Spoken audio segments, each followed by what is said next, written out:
আজ আমরা এমন একটা কেসের গভীরে যাব যেখানে আইনের রক্ষকরাই হয়ে উঠেছিল অপরাধী, আর এর শেষটা হয়েছিল এক ঐতিহাসিক রায়ের মাধ্যমে যা গোটা দেশকে নাড়িয়ে দিয়েছিল। ঘটনাটা ভবিষ্যতের, তারিখটা হলো 6 এপ্রিল 2026। তামিলনাড়ুর মাদুরাই এর একটি আদালতেই চমকে দেওয়ার রায়টা দেয়, এমন একটা মামলা যা প্রায় 6 বছর ধরে পুরো দেশকে আতঙ্কিত করে রেখেছিল। কিন্তু জানেন সবথেকে শকিং ব্যাপার কি ছিল? দোষী সাব্যস্ত অফিসারদের প্রতিক্রিয়া। তাদের মুখে কোনো অনুশোচনার ছাপ ছিল না, ছিল শুধু হাসি। আজকের এই আলোচনায় আমরা দেখব কোন ভয়াবহ ঘটনা এই রায়ের দিকে নিয়ে গেল, আর ওই হাসির আসল মানেটাই বাকি। চলুন একদম গোড়া থেকে শুরু করা যাক। সময়টা 19 জুন 2020। সারা দেশে তখন করোনা ভাইরাসের জন্য লকডাউন চলছে। 59 বছর বয়সী জয়রাজ আর তার 36 বছরের ছেলে বেনিক্স, তাদের অপরাধ ছিল শুধু এটুকুই। এই নিয়েই পুলিশের সাথে কথা কাটাকাটি হয়, আর ইন্সপেক্টর শ্রীধরের সাথে সেই তর্কই তাদের ভাগ্যটা চিরদিনের জন্য লিখে দেয়। ওই রাতে থানার বন্ধ দরজার পেছনে যা হয়েছিল সেটাকে কোনো জিজ্ঞাসাবাদ বলা যায় না। ওটা ছিল ঘণ্টার পর ঘণ্টা ধরে চলা এক নারকীয় অত্যাচার। নিষ্ঠুরতা কোন পর্যায়ে পৌঁছেছিল ভাবা যায় না। বাবা হার্টের রুগী, এটা জেনেও কোনো লাভ হয়নি। অফিসাররা ক্লান্ত না হওয়া পর্যন্ত একজন একজন করে এসে দুজনকে মারতে থাকে। স্বাভাবিকভাবেই মানুষের মধ্যে যখন ক্ষোভ বাড়তে শুরু করল, পুলিশ তখন নিজেদের অপরাধ ঢাকার জন্য একটা নিখুঁত পরিকল্পনা করে।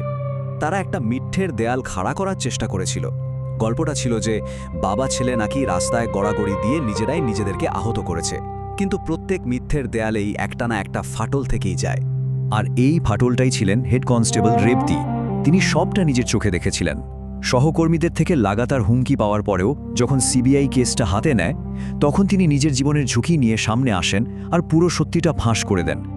রেবতীর ওই এক বয়ানই পুরো মামলাটার মোড় ঘুরিয়ে দিয়েছিল। এরপর শুরু হয় সিবিআইয়ের লম্বা তদন্ত, আর তার সাথে এক ক্লান্তিকর আইনি লড়াই। বিচার পাওয়ার এই রাস্তাটা কিন্তু সহজ ছিল না। অনেক লম্বা একটা পথ, অনেক বিচারক বদলি হয়েছেন, আর অভিযুক্ত পুলিশরা বারবার জামিনের আবেদন করেছে, কিন্তু সুপ্রিম কোর্ট পর্যন্ত তাদের জামিন নাকচ করে দেয়। পরিবারটাকে একসময় নিরাপত্তার জন্য সাতানকুলাম ছেড়ে চলে যেতে হয়েছিল, কিন্তু তারা এক মুহূর্তের জন্য লড়াই থামাননি। অবশেষে সেই দিনটা এলো 6 এপ্রিল 2026। বিচারক জি মুথুকুমারান তার ঐতিহাসিক রায় শোনালেন। বিচারক এই মামলাটাকে বললেন রেয়ারেস্ট অব দ্য রেয়ার, মানে বিরলতমের মধ্যেও যা বিরল। তিনি পরিষ্কার বলেন, এটা কোনো জিজ্ঞাসাবাদের ভুল ছিল না, এটা ছিল প্রতিশোধ নেওয়ার জন্য করা একটা ঠান্ডা মাথার খুন। এটা কিন্তু সাধারণ কোনো রায় ছিল না। ভারতে পুলিশি হেফাজতে মৃত্যুর মামলায় এমন রায় আগে কখনো হয়নি। এই রায়টা ক্ষমতার অপব্যবহারের বিরুদ্ধে একটা খুব বড় বার্তা দিয়েছে। তাহলে সেই হাসির রহস্যটা কি? পুলিশ অফিসাররা কি কিছুই ভয় পায়নি? আসলে তারা জানে যে লড়াইটা এখনও শেষ হয়নি।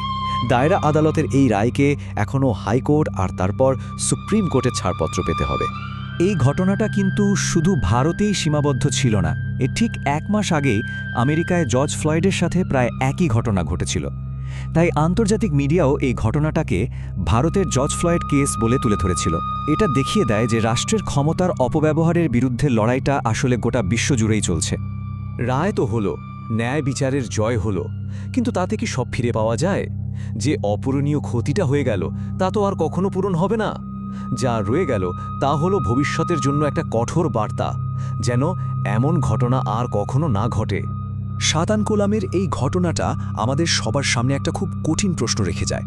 যাদের ওপর আমাদের রক্ষা করার দায়িত্ব, তারাই যদি আমাদের ভক্ষক হয়ে ওঠে, তাহলে উপায় কি? এই লড়াইটা শুধু একটা পরিবারের ছিল না, এটা আসলে পুরো সমাজের আত্মার